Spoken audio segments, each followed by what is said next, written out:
ನಮ್ಮ ಎಲ್ಲ ವೀಕ್ಷಕ ಪ್ರಭುಗಳಿಗೂ ಆತ್ಮೀಯವಾದ ಸ್ವಾಗತ ಸುಸ್ವಾಗತ. ಶ್ರೀ ಮಹಾಗಣಪತಿ ದೇವಸ್ಥಾನ ನಮ್ಮ ಪಾಲನ ಜೋಗಿಹಳ್ಳಿಯಲ್ಲಿ ಇರುವಂಥದ್ದು. ಕಾರ್ತಿಕ ಮಾಸದ ವಿಶೇಷ ಪೂಜಾ ತಯಾರಿ ಇವತ್ತು ಅಲ್ಲಿನ ಒಂದು ವ್ಯವಸ್ಥಿತವಾದಂತಹ ಒಂದು ಲೈಟಿಂಗ್ ಇರ್ಬೋದು, ಅಲ್ಲಿ ಎಲ್ಲ ವ್ಯವಸ್ಥೆಗೊಳಿಸ್ತಿರೋದು ಅಂಥದ್ದನ್ನು ನಾವು ಇವತ್ತು ನೋಡ್ಕೊಂಬರೋಣ. ನಾಳೆ ವಿಶೇಷವಾದ ಪೂಜೆ, ಅಭಿಷೇಕ, ಪ್ರಸಾದ ಎಲ್ಲವೂ ಸಹ ಅಲ್ಲಿ ಇರುತ್ತೆ. ನಮ್ಮ ಪಾಲಂಜೋಗಹಳ್ಳಿಯಲ್ಲಿ ಈ ದೇವಸ್ಥಾನ ಬರುತ್ತೆ.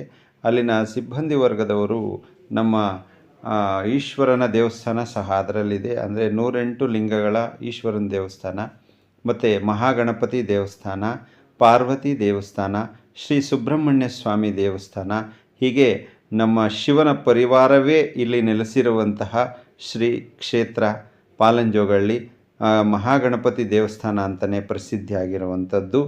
ಕಾರ್ತಿಕ ಮಾಸದಲ್ಲಿ ವಿಶೇಷವಾದಂತಹ ಪೂಜೆಗಳು ಇರುತ್ತೆ, ಅಲಂಕಾರ ಇರುತ್ತೆ. ಹಾಗಾಗಿ ನಾಳೆಯ ದಿನ ತೀರ್ಥ ಪ್ರಸಾದ ವಿನಿಯೋಗ ಸಹ ಇರುತ್ತೆ. ಹೆಚ್ಚಿನ ಭಕ್ತರು ಅಲ್ಲಿಗೆ ಆಗಮಿಸಿ ಸ್ವಾಮಿಯ ಕೃಪೆಗೆ ಪಾತ್ರರಾಗುವಂಥದ್ದು. ಕಾರ್ತಿಕ ಮಾಸದ ಕೊನೆಯ ದಿನ ಆದ್ದರಿಂದ ಲಕ್ಷ ದೀಪೋತ್ಸವಗಳು ವಿಶೇಷ ಆಕರ್ಷಣೀಯವಾಗಿ ಇರುತ್ತೆ. ಕಾರ್ತಿಕ ಮಾಸದ ಕೊನೆಯ ದಿನಗಳಲ್ಲಿ ನಾವು ದೇವಸ್ಥಾನಕ್ಕೆ ಹೋಗೋದು, ದೇವರ ದರ್ಶನ ಮಾಡೋದು ಒಂದು ಪುಣ್ಯ ಅನಿಸುತ್ತೆ ನೋಡ್ರಿ. ಒಳ್ಳೆ ರೀತಿಯಲ್ಲಿ ಶೃಂಗಾರವಾಗಿ ಒಳ್ಳೆ ಲೈಟಿಂಗ್ ಚೆನ್ನಾಗಿ ಮಾಡಿದ್ದಾರೆ, ಹೊಸದಾಗಿ ಪೇಂಟಿಂಗ್ ಸಹ ಮಾಡಿದ್ದಾರೆ. ನಮ್ಮ ಪಾಲಂಜೋಗಹಳ್ಳಿ ದೇವಸ್ಥಾನ ತುಂಬ ಸುಂದರವಾಗಿದೆ. ಹಾಗೆ ಅಲ್ಲಿನ ಟ್ರಸ್ಟ್ ಅವರು ಸಹ ವ್ಯವಸ್ಥಿತವಾಗಿ ಎಲ್ಲ ದೇವರ ಕಾರ್ಯಗಳನ್ನು ಸಹ ಸುಸೂತ್ರವಾಗಿ ನಡೆಸ್ಕೊಂಡು ಹೋಗ್ತಿದ್ದಾರೆ.